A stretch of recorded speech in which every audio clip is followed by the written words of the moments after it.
You are about to embark on the most monumental journey of all archaeological discoveries in this new live series by The God Culture. A 3,000-year gold rush documented so many ways it will make your head spin.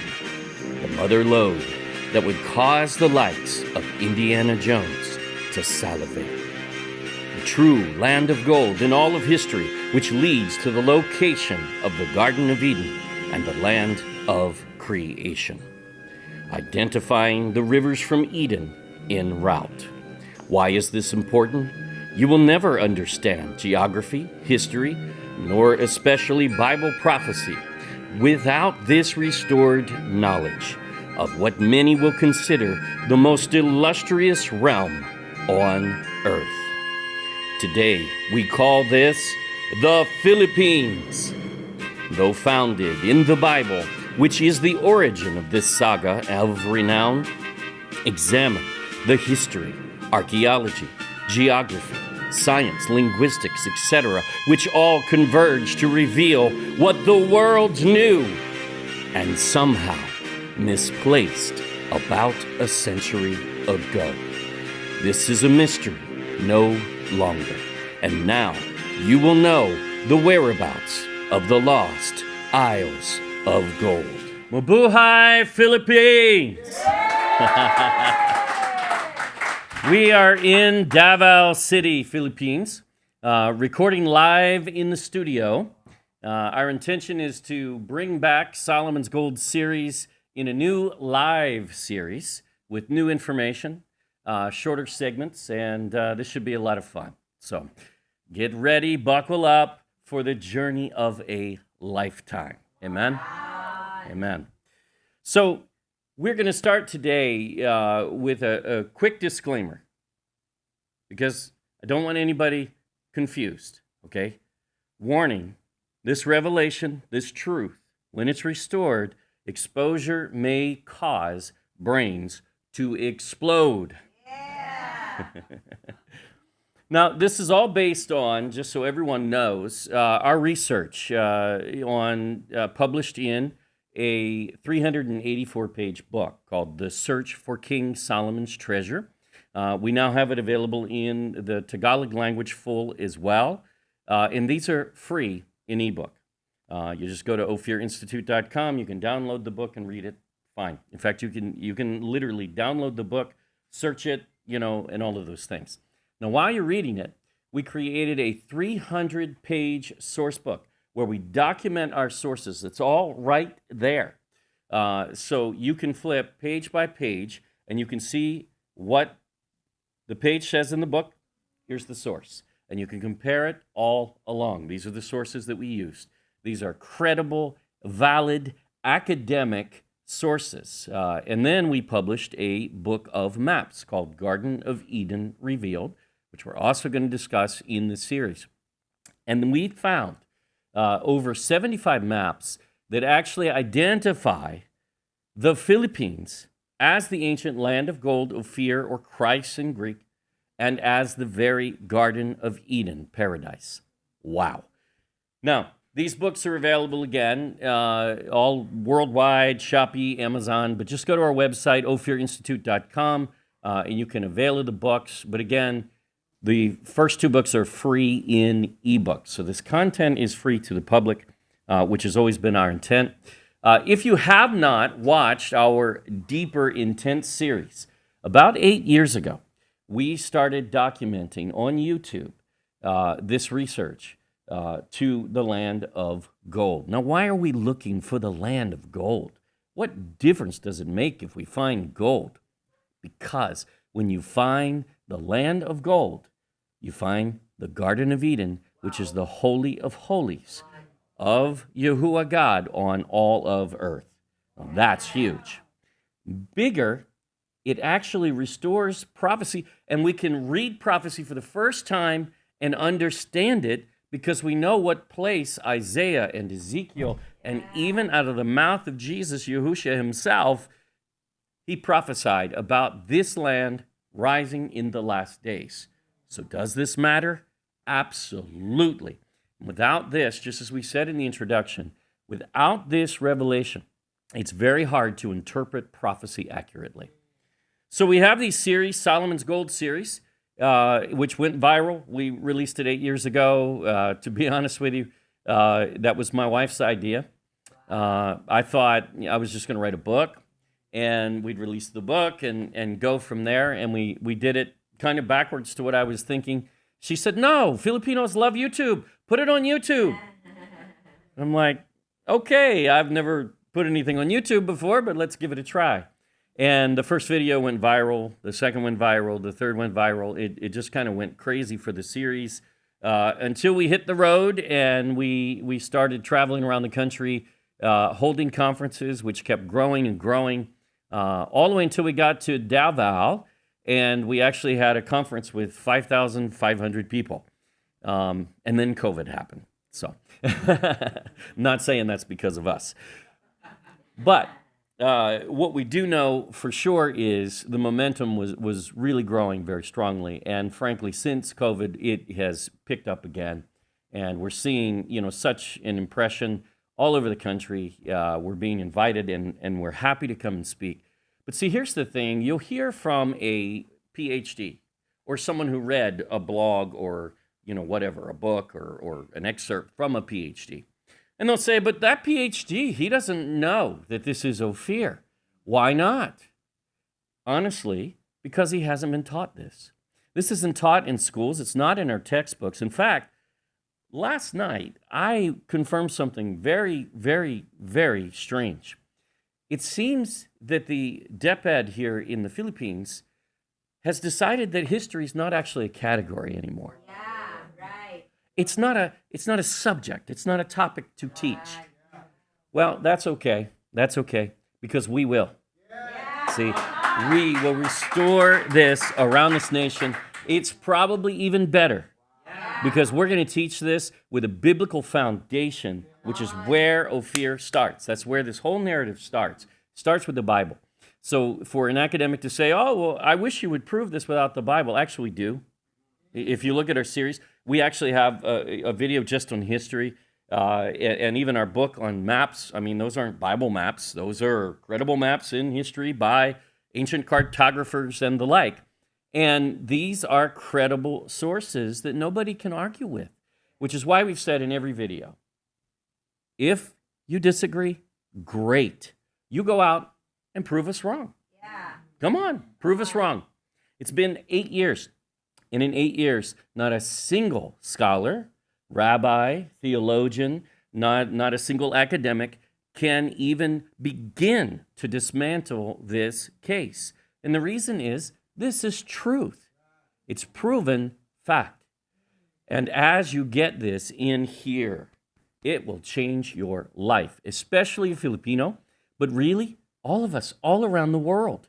We all need the restoration of this message. Because again, we'll never understand prophecy without it.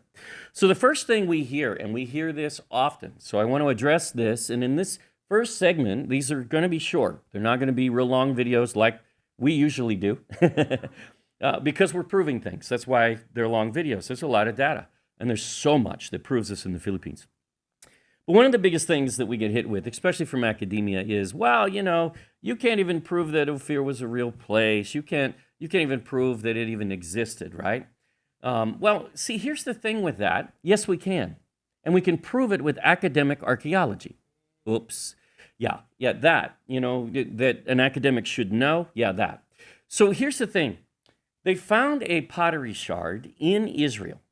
And it turns out that it actually is labeled gold of Ophir, 2 or 4 Beth Horon, 30 shekels. This one find by itself confirms that Ophir is a real land, that it is a real land of gold, and that gold traveled from Ophir, wherever it is, which we prove is the Philippines. It traveled from there to Israel and is used in circulation. This is a pottery jar that's being held for a construction project for Beth Horon. Who built Beth Horon?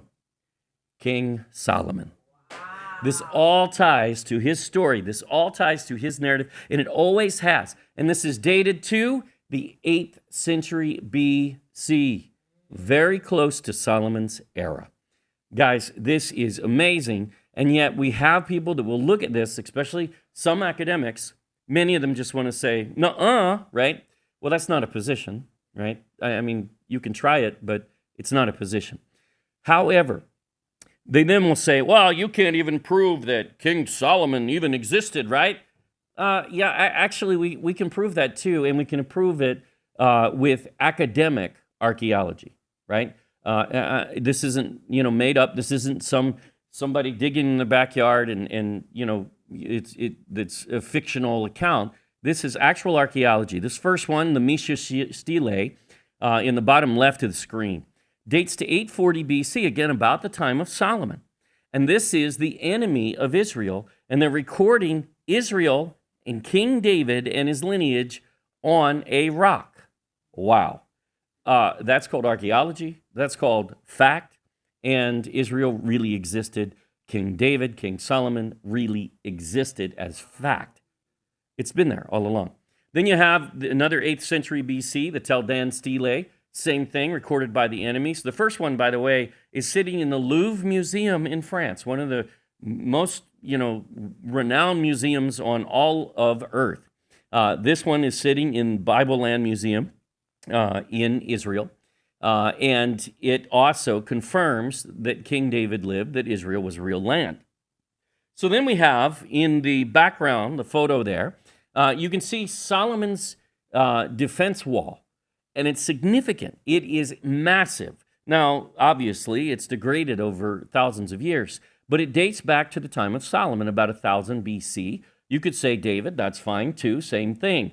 So it confirms David, Solomon, and Israel really existed.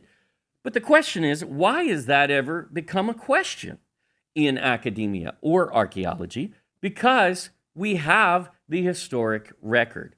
Now, I know some say, oh, but the Bible's not a history textbook, right? Well, no, not a history textbook. The Bible's actual history. What you call a history textbook was written in 1990, right? That's not really a textbook.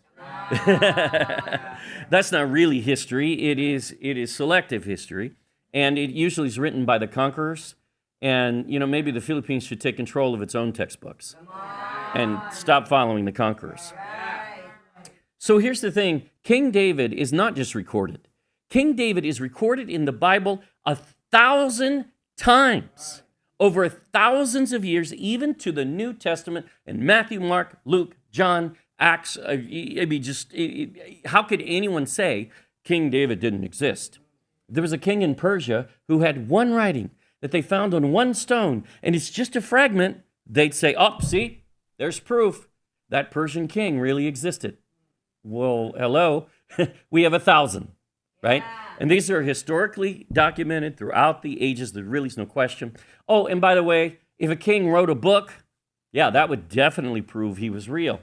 Well, David wrote a book, the book of Psalms, right? Okay, Solomon, same thing. Solomon wrote 3 books, maybe 4, if you test, some of the other apocryphal books especially. But here's the thing.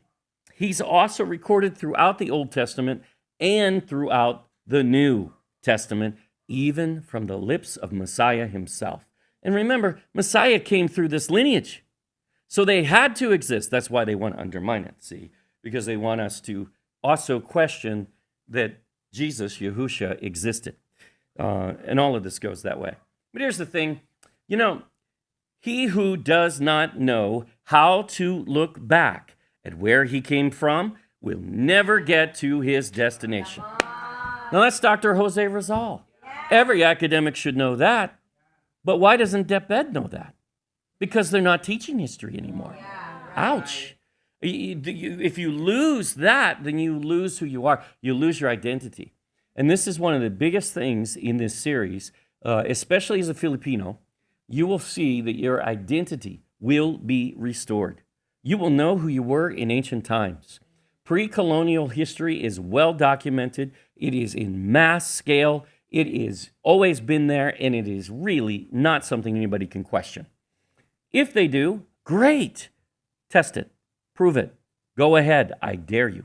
Because what you will find is as you do, you will prove it to be true. So my question for academics and scholars is, because they knew for thousands of years, we can prove at least 6,000 years, they knew where the location of the Garden of Eden and Land of Gold was in the Philippines. How do you lose the Land of Gold? I mean, you know, I get it. You lose an earring. Yeah, sure. Lose a watch, right? You probably didn't lose your house. You probably didn't lose your car. But how do you lose a whole land of gold? Wow. You know, and we hear all the time, can we, you know, look at your research and you know, approve it? The answer is yes. We've even sent our research to National Historical and others before we released our book. But you see, the problem is they wouldn't bother to read it. That's okay. We don't need them to read it.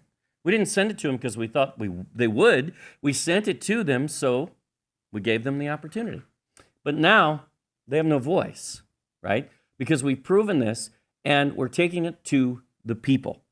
That's where it matters. So here's the thing. Our textbooks, even when they did have history in them, and very little is in there now here in this country, our textbooks are wrong. They're missing a massive amount of history from the most credible sources, from Pigafetta's journal, from the Philippine Isles Encyclopedia volume. I mean, these are as credible as you get, from maps made by Columbus himself, maps used by Columbus and Magellan, and their words that they were coming to Ophir and Tarshish in the Philippines.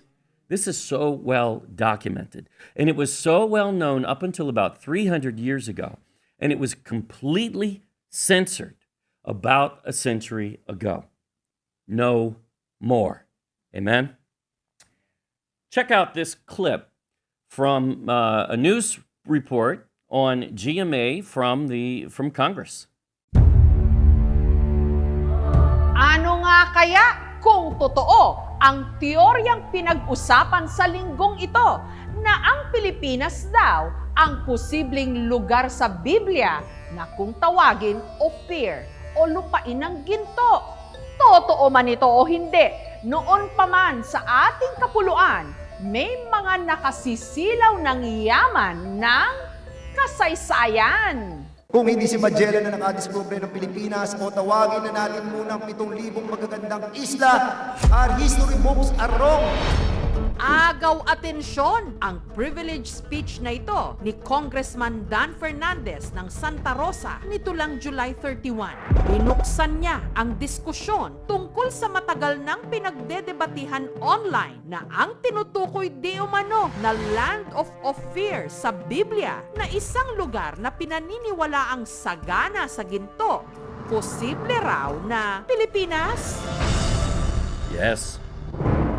Ang naging basehan daw ng kongresista ang Colección General de Documentos Relativos a las Islas Filipinas o General Collection of Documents Relating to the Philippine Islands. The navigational guide nung sila po'y nagsimulang maglayag started from the Cape of Good Hope in Africa to India, to Burma, Sumatra, Moluccas, Borneo, Sulu, to China. Then, finally, sa tapat daw ng China ay pulong-pulong mga isla, muchos de oros, mayaman sa ginto. Ang according to Pigafetta, ang pangalan ng mga islang ito, Ophir. Tayo lang naman po ang 7,000 isla sa tapat ng China. That's right. The Philippines is Ophir. Yeah. Diba? Yeah. Amen. It is. You know, the funny thing is he quotes a report, and then we found articles like in Rappler, where Rappler will try to ridicule and criticize, and he said that the Philippines was number 2 in untapped gold reserves. He means gold in the ground, untouched, that nobody's touched. They've studied that. It's called the Fraser Institute. Now, Rappler went and looked for the wrong report. And they say, oh, well, no, on this production report, the Philippines isn't number 2. You looked at the wrong report. Sorry, but you got to look at the right report. The right report is untapped gold reserves still sitting in the ground, which is the most important way to determine the land of gold. Because you see, this was a 3,000 plus year gold rush in this nation. And after 3,000 years of a gold rush, you're still number 2 on all of Earth. Wow. How do you even remotely challenge that? Well, they can't because they haven't. The New York Times reported this Fraser Institute study and documents that not only is the Philippines second in untapped gold deposits, but it's actually number 5 in all resources on all of Earth. Wow. But get this, number 1, 2, 3, 4 are all 4 times larger than the Philippines. So it's not an apples to apples comparison. The reality is the Philippines is really number 1. There's a study, by the way, Banco Centro did one. They put out a coffee table book. They've now taken off the market. But that particular study showed that the Philippines per square kilometer still was number 2 on all of Earth in gold production even at that time. So we've seen this in Forbes magazine. We've seen this in, again, the New York Times is there. We've seen it in the Wall Street Journal. The major, economic journals around the world have reported this very widely. This, my friends, is fact. The Philippines is number 2 in the ground. But see, here's the thing. Today, but 3,000 years ago, South Africa didn't have a gold rush. And they're number 1. And yes, they're number 1, no doubt. But according to their own universities, South Africa did not even discover gold panning in the streams until 1000 AD. Wow, that's way too late because King Solomon went to Ophir in 1000 BC, 2,000 years before that. So it doesn't work. And they didn't have a gold rush until 1884. Now, why is that the case? It's because the ancient application for gold is not deep in the mountains, but it was sitting on the ground and just below the surface as well as in streams. Now, this is well documented in the Philippines, but understand, if we want the truth, where do we go? We go to the Word. First and foremost, we go to the Word. So we're going to take you there in this series. And if you're watching the series and you're not a Bible believer, that's okay. You can put the Bible part aside and watch how we prove this, even aside from the Bible. This is proven fact. There's no way to challenge it, or they would have by now. Now, what colonial academia does, and many colonial scholars in Bible scholarship, is they bury their head in the sand, especially on this topic. They won't read the book. They won't watch a video. They won't listen to students. They won't listen to, parishioners when they come to them and say, I heard this claim. It's really well supported. Number 1 complaint we get is that pastors will not even watch. They will not even pay attention. And they immediately just spout something off. They've never done their research, and they just don't know. So colonial academia buries their head in the sand. No truth is going to be found there. This is why we all need to prove all things for ourselves, right? And then what we do is we hold fast to that which is good. That's 1 Thessalonians 5:21, and good advice no matter who anyone is. Now, the other thing is some come at us and they say, oh, well, where's the archaeology of Ophir? Okay, what is Ophir? It's the land of gold, right? So if you're looking for the land of gold, what do you think is what you want to look for? Gold. Yeah, how about that? Not a temple, not architecture, none of those things. They're nonsensical. And Filipinos are known to wear tons of gold when the Spanish came here, but they walked around barefooted, right? I mean, it is amazing that they just don't understand the paradigm because they don't even try. Now, if we go here, this is Anna Bennett in Archaeosciences, an archaeological journal. And she makes it very clear. She says most of the gold in the prehistoric and early historic periods would, however, undoubtedly have been extracted by panning alluvial sediments, a technique requiring little capital investment in equipment and no specialist technology, but unfortunately leaving no discernible archaeological signature. So, if they're looking for archaeology of what? What did you need to find gold in the Philippines in ancient times?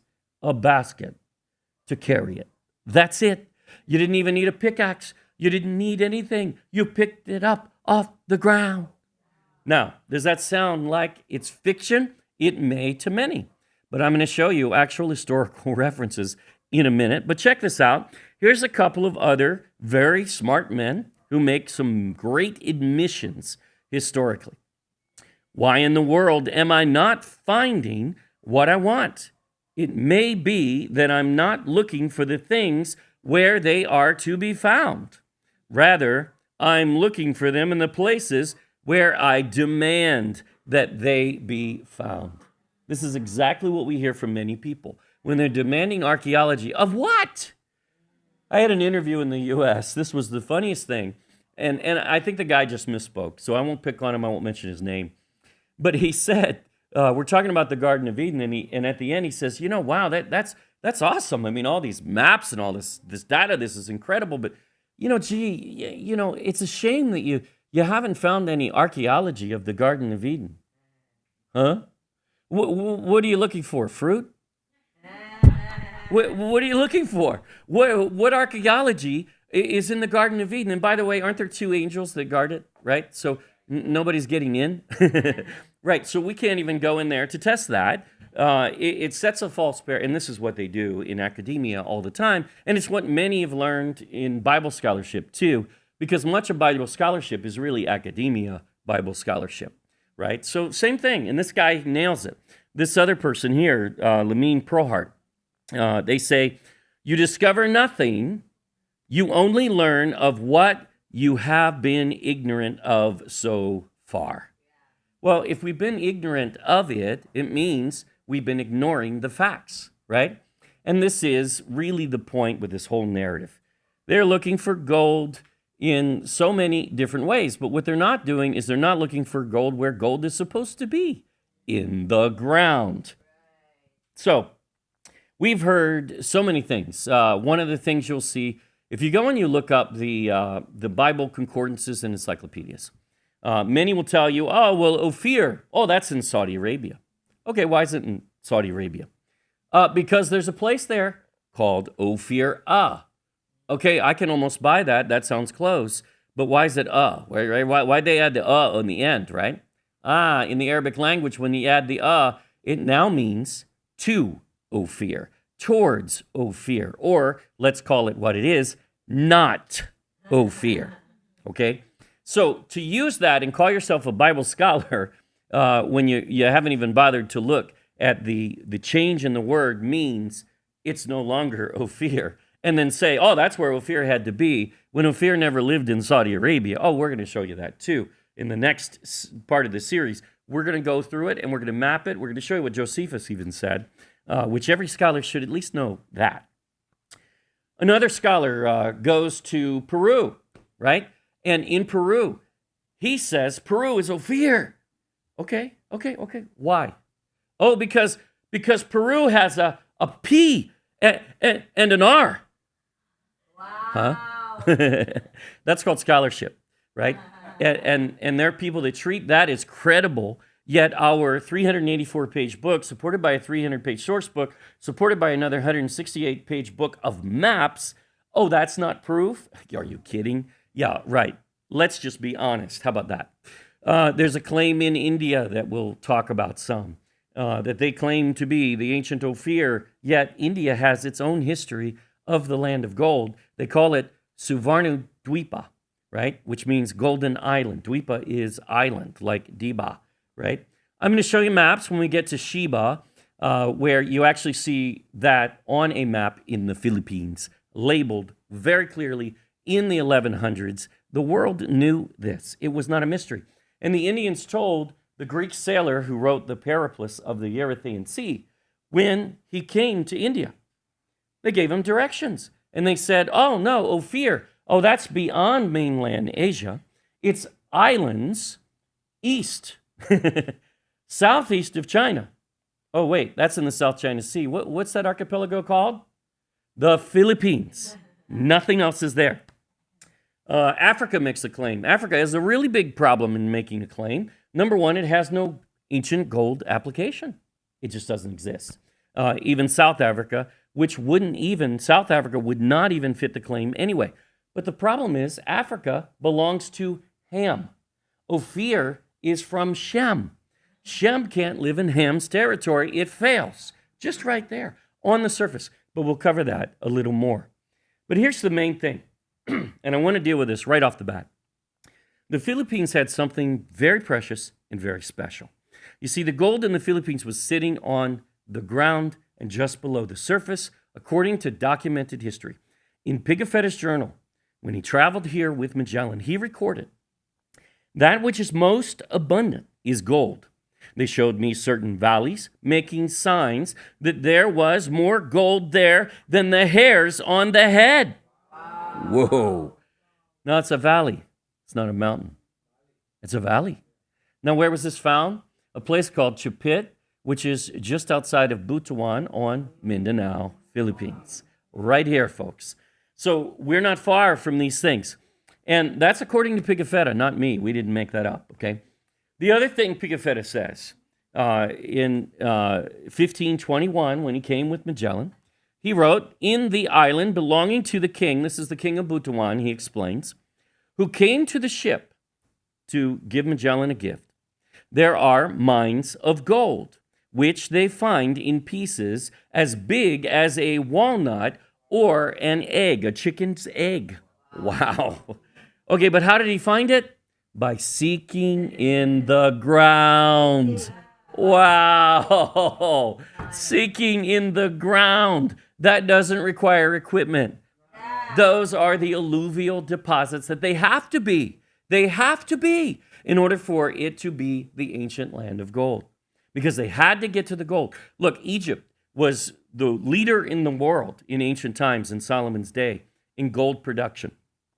But in 20 years, Egypt could not produce the amount of gold that King Solomon's navy brought back on the first trip. 20 years. You can't even consider it. So Africa is out in every sense. Now, we also know this from the book of Job. You know, Ophir is mentioned many times in the Bible. We're going to cover some of those in the next segment. But in Job 22:24, "Then shalt thou lay up gold as dust, and the gold of Ophir as the stones of the brooks." Oh, wait a minute. If the gold of Ophir is like stones of the brooks, what are they talking about? The same alluvial gold deposits we've been talking about. Job said that this Ophir has to have the gold sitting on the ground. And it is. It was in the Philippines, even in the 1500s. Even still, after all of those years, they still had not depleted the gold on the ground. And yet, we know that inside, deeper in the earth, you still have the number 2 largest gold reserve on all of earth. Wow. It cannot be valued in Job 28:16 with the gold of Ophir, with the precious onyx or the sapphire. And you'll find that the ancient land above the Garden of Eden, called Havilah, the land of Eve, is actually defined by gold, abundant gold, which is the Philippines, number 1 in all of history. It's defined by pearl. The Philippines is number 1 in all of history. And the precious onyx that Job is mentioning here with the gold of Ophir. Why? Because it is ancient Havilah, and Romblon, Philippines, has the number 1 strongest onyx and marble stone on all of earth. Wow. The Philippines has been number 1 in these connotations, and that's from Genesis 2. Wow. This is so well proven. And we are going to see in this series so much more. We're going to hit you with a lot of information, but we're not going to cover everything. We wrote a book, and that's why we wrote it. So go download it for free in ebook, Solomon's Treasure, The Search for King Solomon's Treasure. Available also in print, if you wish, worldwide, at ophirinstitute.com. And then get our book of maps, The Garden of Eden Revealed. It will blow you away. These maps identify very specifically, when you understand how to read them, the Philippines as the ancient land of Ophir, and the ancient land of Tarshish, the ancient land of Sheba, and the ancient land of Havilah, the ancient land of the Garden of Eden. It's all there. It's on the maps. We will show you in this series. Stay tuned. In the meantime, if you want more information, if you want to go deeper, go watch Solomon's Gold series. We have it in English and we have it in Tagalog. So I'll leave you with this, and we always say, always remember, prove all things for yourself. Yah bless to everyone.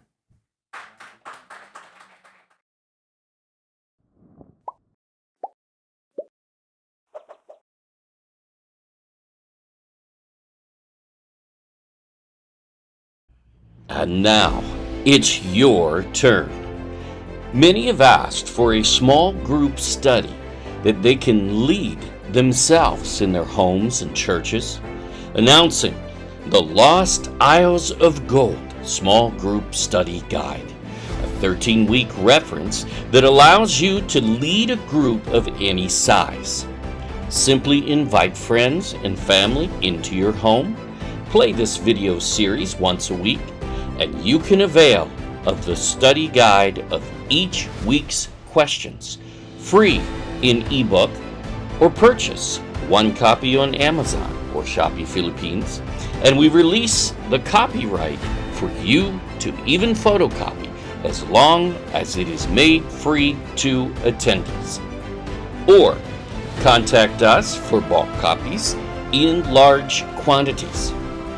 Yes, you can even apply the study on Zoom and similar platforms, and even download and play where there is no internet. For pastors, you can execute this in your small groups with this video teaching, or if you wish to teach this information yourself from the pulpit or in a class, contact us for direction, bulk copies, and we will even provide our presentation slides to assist you in doing so as part of the package for any size church, including Mega. You can also raise funds by selling our books. The option is also available for many to host the God Culture in a launch in Restore Philippines conference to kick this off.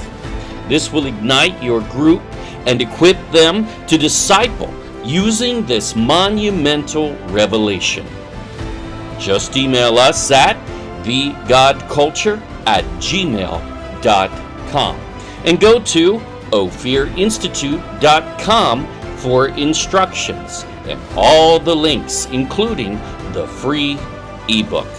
It's time for this revelation to go viral throughout the Philippines and the world.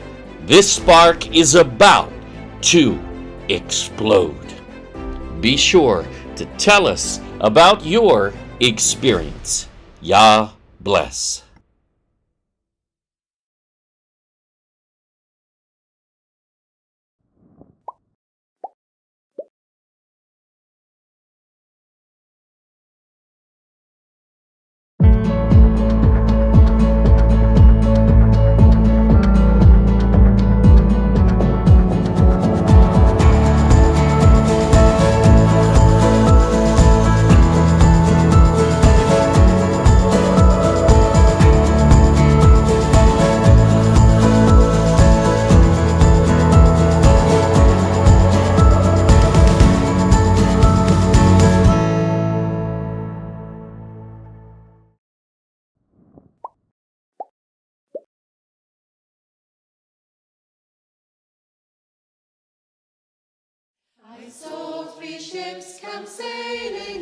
Did the ships coming sailing in bring gold, frankincense, and myrrh to our Savior? Indeed, they were not on camels, and they offered their gifts by the shipload. Deep in the Vatican archives, a treasure was recently discovered. A document purporting to be written by the Magi themselves has surfaced. These were holy, sagacious kings, yes, kings, who originated in the Far East beyond India from the land of the Garden of Eden, as David prophesied from Tarshish, Ophir, and Sheba. That was never Persia, Arabia, nor India. Wait till you find out the Apostle Thomas made it to these famed isles. Knowledge is increasing, unraveling the mystery of the three kings, the lost ancient nativity restored. Get your copy today, free in ebook or print worldwide on Amazon or Shopee Philippines. Go to ophirinstitute.com.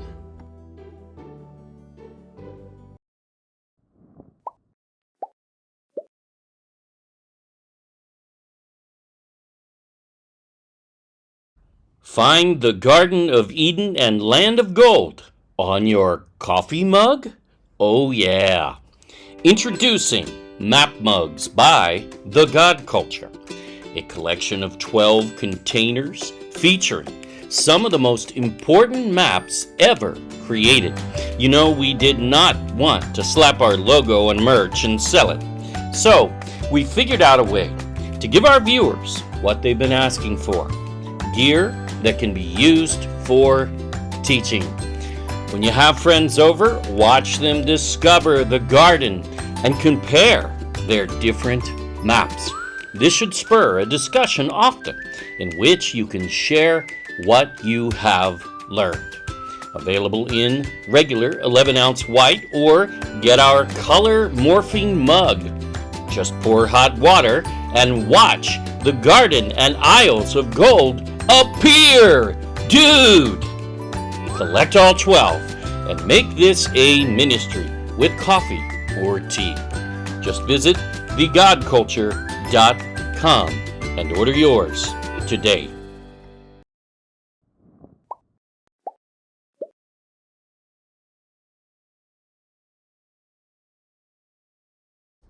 In the beginning, a garden was planted, enclosed within the earth, in the east, the Orient, Far East, says Enoch before the flood, and Noah, who lived there and mapped it in the Philippines.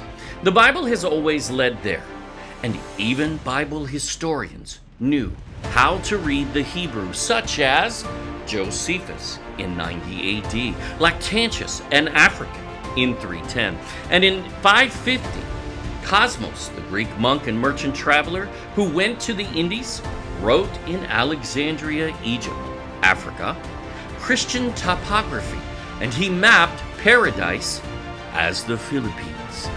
That map was even published in the Greek edition of the Bible at one time. A 6,000-year track record, forgotten today by illiterate scholars. They have no education on this topic. Let us explore this massive trove of ancient maps. Israel is not east, and a spring is a spring, not a river, and must be fed by a mega river as its source, and must connect to 3 other heads as well, all rivers, and actually salt water even. Can they read? Africa is not east, nor in Shem's far east, where the garden has always resided. Mesopotamia is the occult creation myth of the Nephilim. Nice, scholars.